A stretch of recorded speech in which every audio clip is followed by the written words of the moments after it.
திமுகவோட ஆதரவோட கூட்டணி வைத்து ஆட்சி அமைக்க வேண்டும் என்று எடப்பாடியார் அவர்கள் திட்டமிட்டார். துரைமுருகன் அவர்கள் அம்மா அவர்களை இழிவுபடுத்தினாங்க. அம்மா அவர்கள் மரணத்துக்கு காரணம் திமுக காரங்க. அவர்களோட கூட்டணி வைக்கலாமா? கூட்டணி வைத்து ஆட்சி அமைக்க வேண்டும் என்ற நிலை எப்படி எடப்பாடியார் அவர்கள் சிந்தித்தார்? இது தவறு இல்லையா? எனக்கு பேர் வைத்தவர் புரட்சி தலைவர் அவர்கள், மரகதம் என்ற பேர் வைத்தவர் புரட்சி தலைவர் அவர்கள். என்னோட ரத்த நாளங்கள் அனைத்தும் சூடாகின்றது. நம்மள ஒரு பெண் தானே, நீங்கள் அமர்ந்திருக்கின்ற ஒவ்வொரு பெண் தானே. ஒரு குடும்பத்தில் இருக்கின்ற ஒரு பெண்ணை, நான் ஒரு குடும்பத்தில் இருக்கின்ற ஒரு பெண் தானே, எனக்கு எல்லாம் இருக்காதா? திமுக வேட்பாளரிடம் 50 லட்சம் வாங்கியிருக்காங்க. என்கிட்ட எல்லாமே இருக்கு அதிகாரப்பூர்வமாக. ஆடியோல இருந்து எல்லாம் இருக்கு. மிக விரைவில் அதை நான் வெளியிடுவேன். அதே போன்று பாத்தீங்கன்னா அண்ணா திராவிட முன்னேற்ற கழகத்தில் இருப்பவர்கள் தமிழக வெற்றி கழகத்தில் குதிரை பேரம் செய்தாங்க. அதனாலதான் போனாங்க. அந்த அம்மா எவ்வளவு கோடி தெரியுமா? எனக்கு 50 கோடி கொடுத்தாங்களா, 100 கோடி கொடுத்தாங்களா? நீ எந்த ரைடு வேணா விடுங்க. வீட்டுக்கு ராஜ்யசபா எம்பி இருக்கிறார் தனபால் ஒருத்தர். அவர் எப்படி வாங்கினார் தெரியுமா பதவி? ஒரு டீ கூட வாங்கி தர மாட்டாரு ஒரு தொண்டருக்கு. அப்படியே பட்டவரு 20 கோடி கொடுத்து ராஜ்யசபா எம்பி வாங்கியிருக்காரு. எத்தனை கோடி? 20 கோடி. வந்த ஒரு மாதத்திலே 6 மாதம் வரைக்கும் நாங்க எதுவுமே பேச மாட்டோம்னு சொன்ன திமுக இப்போது நம்ம தளபதி பேசினாங்க. 6 நாள் கேள்வி கேட்கிறாங்கன்ட்டு. கடந்த 2021 மதுராந்தக சட்டமன்ற உறுப்பினராக 5 வருட காலம் நான் பணியாற்றிருக்கின்றேன். மக்களோட மக்களாக இருந்து பணியாற்றிருக்கின்ற ஒரு எதிர்க்கட்சி சட்டமன்ற உறுப்பினராக இருந்து என்னால் முடிந்த அளவிற்கு என்னோட சட்டமன்ற நிதியிலிருந்து மட்டும் அல்லாமல் என்னுடைய சொந்த நிதியிலும் என்னுடைய மதுராந்த தொகுதி மக்களுக்கு இரவு பகல் பாராமல் எந்த ஒரு நிகழ்ச்சியாக இருந்தாலும் சரி, உங்கள் வீட்டு மகளாக உங்களோட சகோதரியாகவும் இருந்து 5 வருட காலம் என்னுடைய பணியை சிறப்பான முறையில் உங்களுடன் பணியாற்றிருக்கின்றேன். அதனுடைய விளைவாக தான் மீண்டும் 2026 அண்ணா திராவிட முன்னேற்ற கழகத்தில் எனக்கு மீண்டும் வாய்ப்பளித்தார்கள். ஏன்னா மதுராந்தக தொகுதியில் அவர்களுக்கு நிச்சயமாக வெற்றி வாய்ப்பு இருக்கின்றது என்று ரிப்போர்ட் போனதுனால தான் எனக்கு அண்ணா திராவிட முன்னேற்ற கழகத்தில் மீண்டும் வாய்ப்பு கொடுத்தார்கள். மீண்டும் வாய்ப்பு கொடுத்தார்கள். தவிர அது என்ன பிரச்சனை உங்களுக்கு தெரியும். மே 4ஆம் தேதி ரிசல்ட் வந்தது. ரிசல்ட் வந்த பிறகு எங்க தலைமையில் நடந்த பல பிரச்சனைகள், நான் ரிசைன் பண்ண அன்னைக்கு பதவி சட்டமன்ற பதவியை நான் ராஜினாமா செய்கின்ற பொழுது ஊடகங்களில் பல்வேறு ஊடகங்களில் தெளிவாக விளக்கத்தை கொடுத்தேன். இருந்தாலும் இந்த தருணத்தில் எனது மதுராந்த தொகுதி மக்கள் அனைவரும் வருகை தந்திருக்கின்றீர்கள். உங்களிடத்தில் நான் பதிவு செய்ய கடமைப்பட்டிருக்கின்றேன். மே 4ஆம் தேதி ரிசல்ட் வந்தது. 2 நாள் கழிச்சு எங்களை தலைமைக்கு வர சொன்னாங்க. நாங்கள் போனோம். போன பிறகு அவங்களுக்குள்ளேயே மொத்தமே அதிமுக பார்த்தீங்கன்னா 47 சட்டமன்ற உறுப்பினர்கள் தான் வெற்றி பெற்றிருக்கோம். பொதுச் செயலாளர் எடப்பாடி உட்பட அவர்களுக்குள்ள என்ன முடிவு எடுத்தாங்கன்னு தெரியாது. எல்லாரும் பாண்டிச்சேரிக்கு அனுப்புனாங்க. பாண்டிச்சேரியிலேருந்து மீண்டும் 4 நாட்களுக்கு பாண்டிச்சேரியில் இருந்தோம். 4 நாள் கழிச்சு மீண்டும் எங்களை வர சொன்னாங்க. சரி, நாங்கள் போனோம். போன பிறகு அங்கே உள்ள பல்வேறு பிரச்சனைகள் நடந்தது. என்ன தெரியுமா? திமுகவுடன் கூட்டணி செய்து கூட்டணி ஆட்சி அதாவது திமுகவோட ஆதரவோட கூட்டணி வைத்து ஆட்சி அமைக்க வேண்டும் என்று எடப்பாடியார் அவர்கள் திட்டமிட்டார். இது நியாயமாங்க? இங்க சொல்லுங்க. இங்க அமர்ந்திருக்கின்ற ஒவ்வொரு மக்களும், இங்க அமர்ந்திருக்கின்ற பெரியோர்கள், தாய்மார்கள், இங்க அனைவரும் அமர்ந்திருக்கின்றீங்க. இது நியாயமா? புரட்சி தலைவர் அவர்கள் யாரை எதிர்த்து கட்சி ஆரம்பித்தார்? திராவிட முன்னேற்ற கழகத்தை எதிர்த்து தானே கட்சி ஆரம்பிச்சாரு. புரட்சி தலைவி அம்மா அவர்களுக்கு எவ்வளவு பெரிய அநீதிகள்லாம் நடந்தது. அதே சட்டமன்றத்தில் ஒரு பெண் என்று பாராமல் துரைமுருகன் அவர்கள் அம்மா அவர்களை இழிவுபடுத்தினாங்க. அம்மா அவர்கள் மரணத்துக்கு காரணம் திமுக காரங்க. அவர்களோட கூட்டணி வைக்கலாமா? கூட்டணி வைத்து ஆட்சி அமைக்க வேண்டும் என்ற நிலை எப்படி எடப்பாடியார் அவர்கள் சிந்தித்தார்? இது தவறு இல்லையா? எனக்கு துடிக்குது. ஏன்னா எங்க அப்பா ஒரு சாதாரண ராமபுர தோட்டத்தில் தோட்ட வேலை செய்தவர். எனக்கு பேர் வைத்தவர் புரட்சி தலைவர் அவர்கள், மரகதம் என்ற பெயர் வைத்தவர் புரட்சி தலைவர் அவர்கள். என்னோட ரத்த நாளங்கள் அனைத்தும் சூடாகின்றது. ஏன்னா நான் அவரிடத்துல வளர்ந்தவர். அதனால்தான் என்னோட மனம் பொறுக்கவில்லை. அதனால்தான் அதிலிருந்து நாங்க வெளியே வந்தோம். ஒரு தரப்பு நாம ஆதரவு கொடுத்து, டிவிக்கு ஆதரவு கொடுத்து மக்களுக்கும் நல்லது செய்யலாம் என்ற நல்ல எண்ணத்தோடு தான் ஒரு தரப்பு ஆதரவு கொடுத்தோம். ஆனால் அந்த ஆதரவு கொடுத்ததுக்கே அண்ணா திராவிட முன்னேற்ற கழகத்தில் இருக்கின்ற சில கருப்பு ஆடைகள் என்னை பத்தி தவறாக வலைத்தளங்களில் ஒரு பெண் என்று பாராமல் என்னை கொச்சைப்படுத்தி பேசினாங்க. இங்க இருக்கின்ற தாய்மார்களை, இங்க இருக்கிற சகோதரர்கள், எங்க அக்கா எல்லாம் இருக்கீங்க. நம்மளும் ஒரு பெண் தானே, நீங்க அமர்ந்திருக்கின்ற ஒவ்வொரு பெண் தானே. ஒரு குடும்பத்தில் இருக்கின்ற ஒரு பெண்ணை, நானும் ஒரு குடும்பத்தில் இருக்கின்ற ஒரு பெண் தானே, எனக்குன்னு எல்லாம் இருக்காதா? சொல்லுங்க, எனக்குன்னு எல்லாமே இருக்காதா?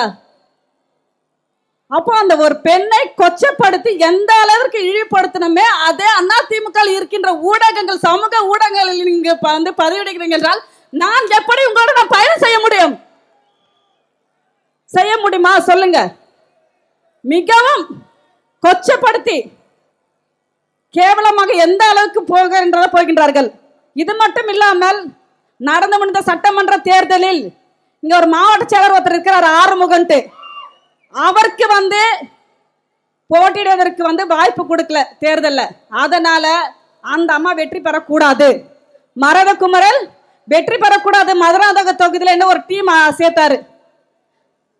திமுக வேட்பாளரிடம் 50 லட்சம் வாங்கியிருக்காங்க.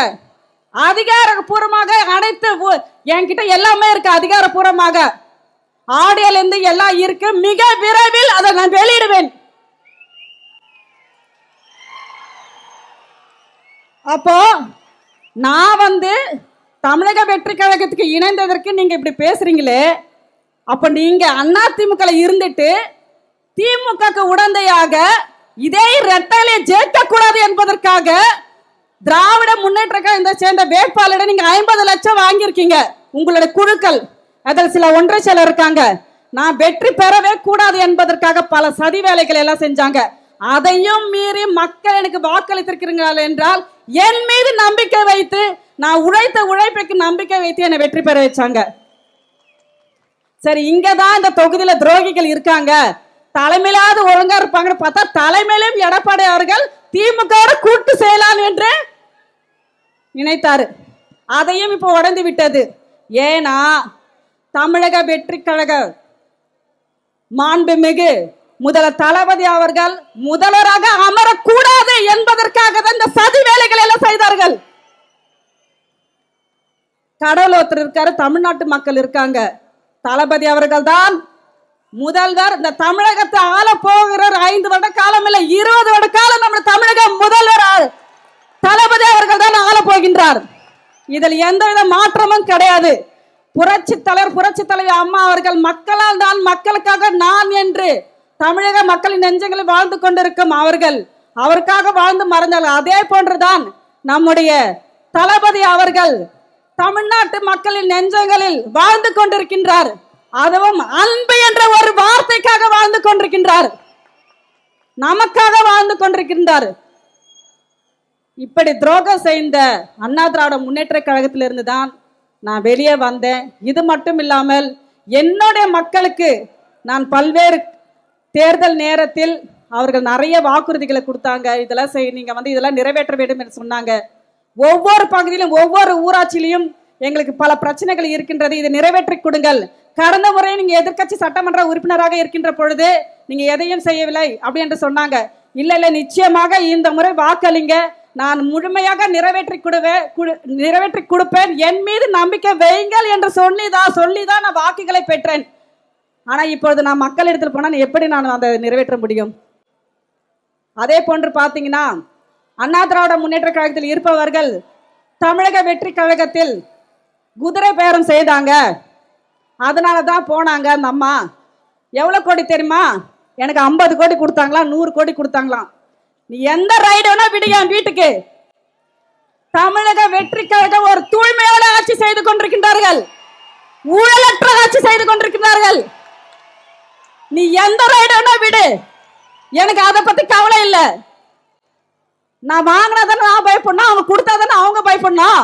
எதுவுமே நடக்காத போது நீ எந்த ரைடனா விடு, அதை பத்தி நாங்க கவலைப்படவில்லை.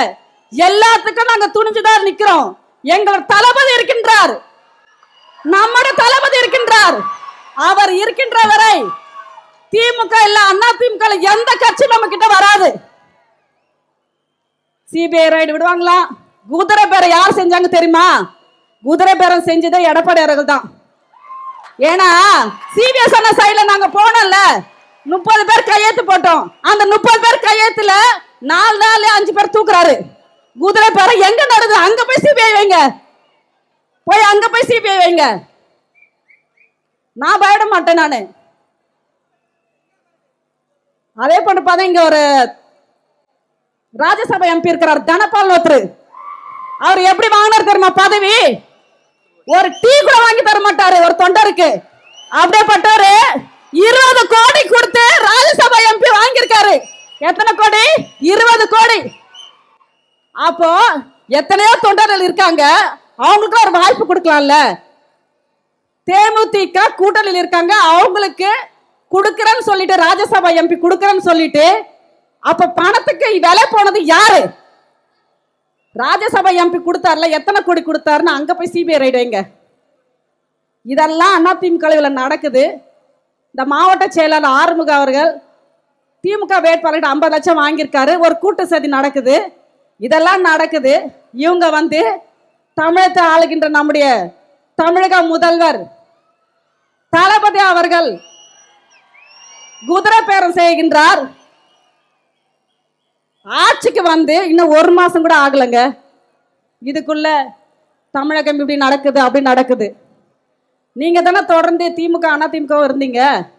ஆட்சியில நடக்கலையா? எதுவுமே நடந்தாலும் அதை வந்து தெளிவுபடுத்தி அதை வந்து சட்ட ரீதியாக எல்லாத்தையும் நடவடிக்கை எடுக்கிறாங்க.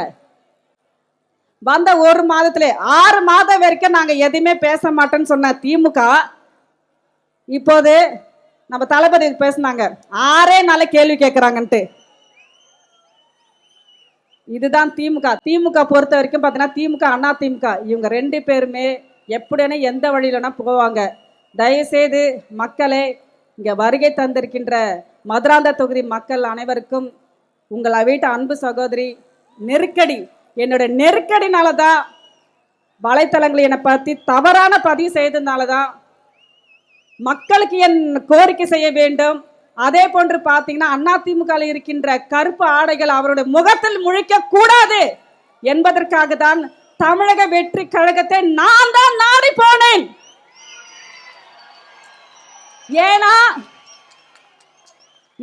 ஏன் என்றால் இங்க இருப்பவர்கள் அனைவரும் தூய்மையானவங்க. இங்க இருக்கின்ற அனைவரும் தூய்மையானவங்க. உங்களை போன்ற துரோகிகள் கிடையாது.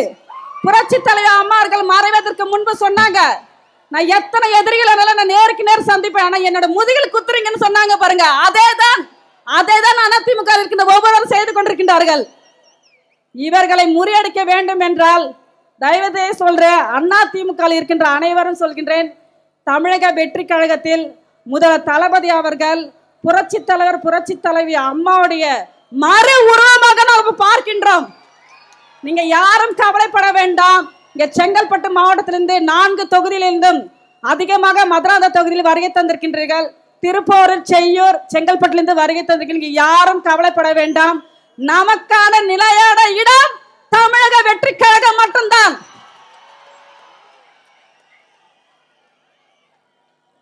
மக்களுக்காகவே இயங்குகின்ற இயக்கம் தமிழக வெற்றி கழகம் மட்டும்தான். அதால் யாரும், நீங்கள் அனைவரும் ஒரு நல்ல இடத்தில் வந்திருக்கின்றோம்.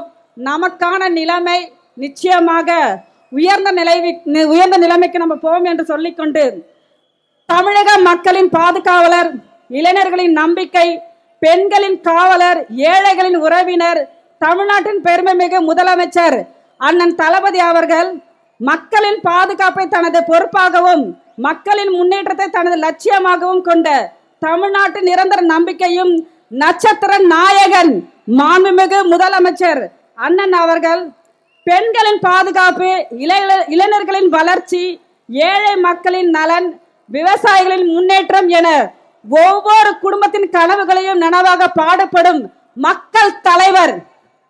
அதிகாரம் என்பது பதவி அல்ல, மக்களுக்கு சேவை செய்வதற்கான வாய்ப்பு என்பதை செயலால் நிரூபித்து வரும் மாபெரும் தலைவர். தமிழகத்தின் பெருமை, இளைஞர்களின் எழுச்சி, மக்களின் இதய துடைப்பாக விளங்கும் தளபதி அண்ணன் அவர்களை ஏற்றுதான் இவ்வளவு ஒரு குறுகிய காலத்தில் ஒரு இயக்கத்தை ஆரம்பித்து மக்கள், தமிழ்நாட்டு மக்களின் நெஞ்சங்களில் வாழ்ந்து கொண்டிருக்கும் தளபதி அவர்களை நாடி இந்த நான் இயக்கத்தில் இணைந்திருக்கின்றேன். எங்களோடு வருகை தந்திருக்கின்ற அனைவருக்கும் நமக்கு நல்ல ஒரு எதிர்காலம் இருக்கின்றது என்பதை இந்த நேரத்தில் தெரிவித்துக் கொள்கிறேன். புரட்சி தலைவி அம்மா அவர்கள் எப்படி பெண்களுக்காக பல்வேறு திட்டங்களை அறிவித்திருந்தார்களோ அதே போன்றுதான் மாண்புமிகு முதல்வர் அண்ணன் எடப்பாடி, மாண்புமிகு முதல்வர் தளபதி அவர்கள் முதல் கையெழுத்தாக பெண்களுக்காக பல்வேறு திட்டங்களை அறிவிச்சிருக்காங்க. மிகவும் சந்தோஷமாக இருக்கின்றது. ஏனால் புரட்சி தலைவி அம்மாவோட போயிடுச்சு. அது பெண்களுக்காக பல்வேறு திட்டங்களை அறிவித்த அனைத்தையும் அம்மாவோட போயிடுச்சு. அம்மா மறைந்த பிறகு நம்முடைய தளபதி அவர்கள் அம்மாவோட உறவில் நாங்கள் மீண்டும் சொல்றோம், பார்க்கின்றோம். அம்மா உணவக திட்டத்தை மீண்டும் புதுப்பித்ததற்கு தளபதி அவர்களுக்கு என்னுடைய நன்றியை தெரிவித்துக் கொண்டு, இந்த நிகழ்ச்சியில் கலந்து கொண்டிருக்கின்ற பொதுச் செயலாளர் அவர்களுக்கும், அமைச்சர் பெருமக்களுக்கும், மற்றும் சட்டமன்ற உறுப்பினர்களுக்கும், மாவட்ட கழக செயலர்களுக்கும், மற்றும் எங்களோடு இணைந்து பணியாற்றிருக்கின்ற அத்தனை கழகத்தினுடைய முன்னோடிகளுக்கும் நிர்வாகிகளுக்கும், இங்க திரளாக வருகை தந்து இணைப்பில் இணைந்து கொண்டிருக்கின்ற அனைத்து மதுரான் தொகுதி மக்களுக்கும் அனைவருக்கும் என்னுடைய கோடான கோடி நன்றி சொல்லி விடைபெறுகிறேன். நன்றி, வணக்கம்.